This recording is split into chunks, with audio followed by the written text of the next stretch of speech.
tell the truth, up to this point, everybody already knows what horrible things Meghan has done to the royal family and also the country. But unfortunately, the royal family's hands are tied. They still cannot do anything to fight back against Meghan. Meanwhile, we just got one of these deeper mysteries of the late Queen's helplessness over Meghan Markle's phony pregnancy. So let's watch the whole video to help us analyze this. It wouldn't be very difficult, would it? The royal family could destroy Meghan Markle once and for all just by releasing the results of that bullying investigation. Jason Knopf said that it was the worst kind of bullying imaginable. And let's keep in mind, Jason Knopf's professional experience involves serving in various capacities for none other than Harry and Meghan themselves. But it sounds like the palace is absolutely terrified by what Meghan Markle might do in retaliation. So they're thinking that if she tells everything she knows and adds in a few made-up details, she could bring down the royal family. And once Meghan Markle starts releasing information, if she gets support from the public, even just a little bit, it's going to fuel her fire, and she's going to say whatever she wants to say, regardless of whether or not it's true. And of course, it's not going to be the truth, but still, Meghan Markle is going to use it to her advantage. She can work to destroy the royal family, and she can make millions selling her story, and the royals realize this. We already know Omid Scobie, aka Scabies, writes what Meghan Markle instructs him to write. He named King Charles and Princess Catherine as the mysterious racist members of the family in his book. He would only have done that with Meghan Markle's stamp of approval. But of course, Scabies wrote the book, so it had nothing to do with Meghan. Yeah, right. Her hands were clean, but nobody believes that. And now the royal racists he named are both being treated for cancer. I'm sure Meghan is all broken up to hear that two close members of her royal family have been stricken with this horrible disease. After all, the late Queen informed us, Harry and Meghan will always be much-loved members of our family. At the time, nobody really believed Her late Majesty when she said that, and now just think about how shallow these words sound. And surely the British Security Services informed the late Queen all about Meghan Markle's antics. Security Service and the Secret Intelligence Service would definitely have given Her Majesty a dossier on Meghan Markle's background before she married Harry. What an idiot to not see it coming. And according to people who are in the know, Her late Majesty knew all about Meghan Markle's surrogacies. Everybody else all around the globe knew that she was faking those pregnancies. Believe you me, the Queen would have been the first to find out. There are certainly more questions than answers surrounding this royal pantomime. Why did the Queen allow two children who were not born of Meghan Markle's body to be listed in the line of succession? The fact is, nobody can really answer this question right now. Nobody at the palace and nobody in the media. Why is that? So there are a couple of officers who are serving in the Royal Navy, and they have been vetted, their families were checked out, along with previous work colleagues, even their close friends were checked out. This is certainly standard procedure, though, for high-ranking servicemen. And anybody who wants to join the royal family is going to have to also undergo some very strict vetting. Nobody is going to be allowed into the inner sanctions of the palace without going through the strictest of background checks, and then the results would have been passed along to the monarch. So everybody is asking the same question. Why did the Queen allow Harry to marry somebody as unsuitable as Meghan Markle? And why is the royal family not telling everything they know? The palace has gotten thousands of letters asking about the use of surrogates, and how does the palace answer? Well, by putting two children nobody has ever really seen in the line of succession. I guess Oprah at this moment would say, "What?" If somebody suggested this as a possible plot for a movie, we would find it ridiculous. We would laugh at the idea. It's just completely unbelievable. It's absurd that this has happened. So you remember when Bill Simmons, a Spotify executive, talked about the scrapping of Harry and Meghan's deal with Spotify. He said, the royal couple are effing grifters. And of course, the communications office didn't receive this very well. The royal PR team, who worked so hard to promote the family, they took a big hit. Again, the royal family was implicated by association when they were referred to as the royal couple. When the late Queen pointed out to Meghan Markle that she should serve the public, Meghan's response was, "We can serve in other ways."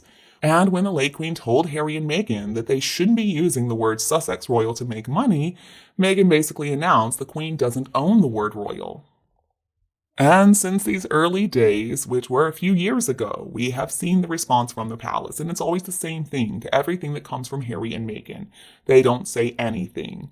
And some are calling the stance dignified, but honestly, I don't think that it served the family very well. The Queen told us that Harry and Meghan will remain much loved members of the family, but since then, Harry and Meghan accused the royal family of being racist. It doesn't make sense.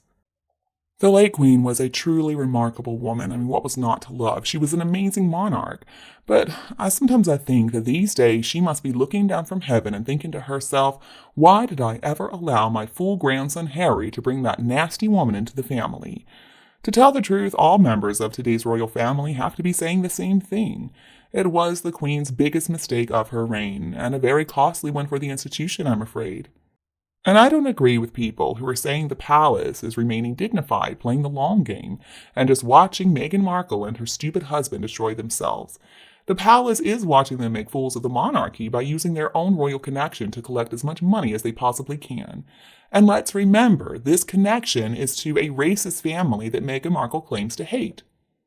But on their Sussex royal website, their royal connection is displayed there for everyone to see. They're announcing to the world, we really are royals. Meghan wants the world to see her as a fully fledged royal because it brings money. So why would she want to be connected with a family full of racists whom she despises so much? Could it be because she's desperate for cash? Oh, surely not. And I would guess the royal family is already dreading the next book that's going to come out from those two. There's going to be more allegations from Scooby-Doo, and don't think for 1 second a book is not already being written. Scooby-Doo has become the perfect vehicle for Meghan Markle to say whatever she wants to say. And then she'll just throw up her hands and say, what? But I didn't write it. It's not my fault. Now, if Meghan decides to release whatever it is she knows, I'm sure it's not going to be as bad as what MI5 and MI6 have on her. And at this point, I don't believe people are going to care what Meghan Markle releases about the royal family. It is past time for her to be dealt with once and for all. And, the thing about it was because of her association with Epstein and Soho House and knowing all about Prince Andrew and his proclivities, she could have even slept with him.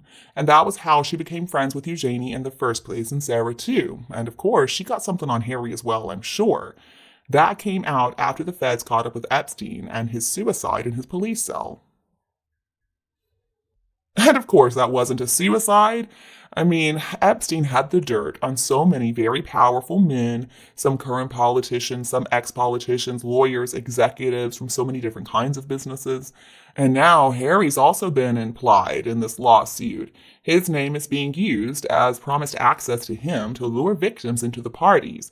But they were not the type of party these women were expecting, and instead they were just used in these orgies. But still, there isn't any evidence of him attending these parties where the activities took place. But he has been in the US for 4 years, which made it very easy for Diddy to use his name to lure in the victims. I mean, it looks like things are happening for Diddy, and they're not very good things. He had his 3 properties raided already. And some rumors are claiming that he's already been arrested, but I haven't seen anything to really corroborate that. So it looks like Meghan Markle's chokehold against them is coming undone, so playing the long game and leaving them to hang themselves was a smart move. It seems like Harry and Meghan are just getting even more rope for themselves. And I do believe the late Queen and Prince Philip did disagree with Harry marrying Meghan, but his reply was, you can't stop me or I'm going to do it without your permission. It's a shame, though, that they gave in and allowed that £32 million wedding to occur. It would have saved the taxpayers so much money, and it would have gone to public areas in need of it if they had said no. And maybe some people are taking this too seriously. Meghan was in the royal family for all of 10 minutes. She doesn't know anything. Her credibility is 0. Honestly, at this point, I don't think there are many people who are less believable than Meghan Markle is.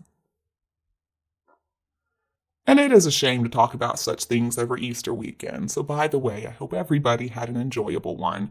I hope that you enjoyed your Good Friday. I hope that you got to see your grandchildren, your children, or whoever collect some Easter eggs. And I hope you enjoyed the church service on Sunday morning. But anyway, back to Meghan. It could be that she's trying to copy the Highgrove produce formerly belonging to Charles. Now, the Duchy of Cornwall was passed along to William, and it looks like Meghan Markle is copying the royal family, like she and Harry are some American royal family. The thing about Meghan, though, is at the end of the day, we don't need to be too worried about her. She's powerless. She cannot bring down the monarchy because nobody believes anything she says. She's already proven herself to be a liar time and time again, and a fraud too.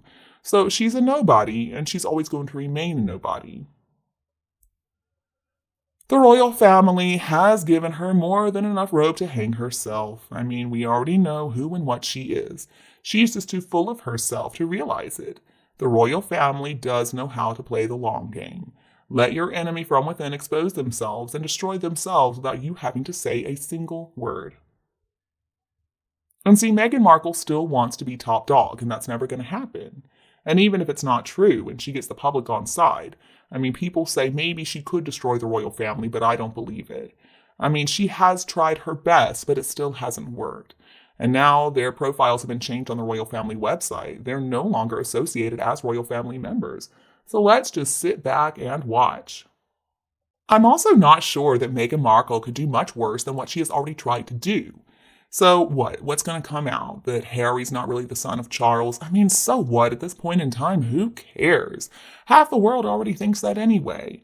And if Meghan slept with Andrew again, so what? That says a lot more about her than it does the royal family. I do believe that most members of the royal family are decent people. They're a lot better than Meghan and Harry. I mean, the one thing they probably won't be forgiven for, though, is going along with the gruesome twosome's deceptions. We already know Meghan's a liar. She accused Charles and Catherine of being racist, but that certainly doesn't make it true. Most people don't believe a word she says.